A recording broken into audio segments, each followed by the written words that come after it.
Hello बच्चों, let's see the question. Question says if I1 equals to definite integral from limit e to e square dx by log base ex and I2 equals to integral 1 to 2 e to the power x by x dx, then relation between I1 and I2 is option A is I1 equal to I2, option B is 2I1 equal to I2, option C is I1 equal to 2I2 and option D is none of these।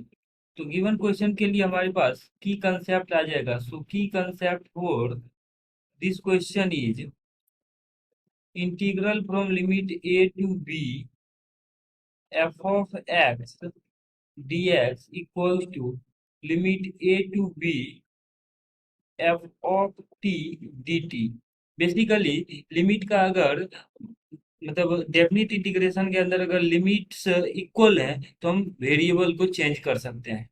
Now हमारे पास I1 के लिए जो value है, I1 is e to e square dx divided by log base ex, ये given है। हम यहाँ से let log base ex equal to इसको t अज्यूम कर लेते हैं।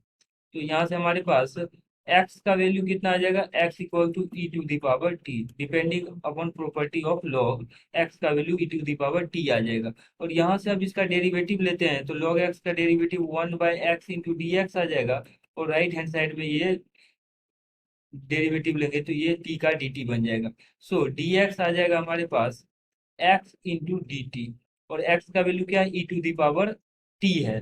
सो dx का वैल्यू आ जाएगा, so dx will become e to the power t into d T.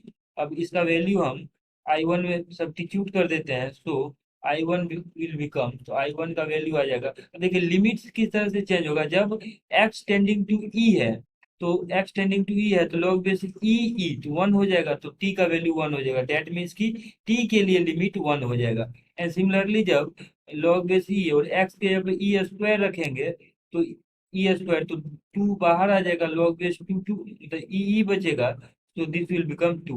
तो उस केस में जब एक्स टेंडिंग टू, यहाँ हम लिख सकते हैं when x tending to 2 t tending to, मतलब x tending to e square, basically when x tending to e square then t tending to t, and when x tending to e t tending to 1, ये substitution है। तो यहाँ से हम e के जगह पे 1 और e स्क्वायर के जगह पे 2 सब्स्टिट्यूट कर दिया, और dx के जगह पे हम लिख लेंगे e to the power t into d t divided by log base ex का वैल्यू t है। अब हमने अभी की कंसेप्ट में देखा था कि वैल्यू जो है वेरिएबल का हम अगर लिमिट सेम रहे तो चेंज कर सकते हैं। तो यहाँ से हमारे पास इसका वैल्यू आ जाएगा। So this will I1 will become 1 to 2, लिमिट को एज इट इज रखते हैं और t को हम x से रिप्लेस कर देते हैं, तो ये आ जाएगा e to the power x dx divided by x, और I2 का वैल्यू सेम ही है। So relation between I1 and I2 आ जाएगा। So I1 equal to I2, तो I1 और I2 में हमारे पास रिलेशन निकालना था, तो वो आ रहा है I1 इक्वल टू I2। अगर ऑप्शंस में देखें तो I1 इक्वल टू I2 जो है ऑप्शन ए में है, so option A is correct answer. Hope that you understood it well. Best of luck.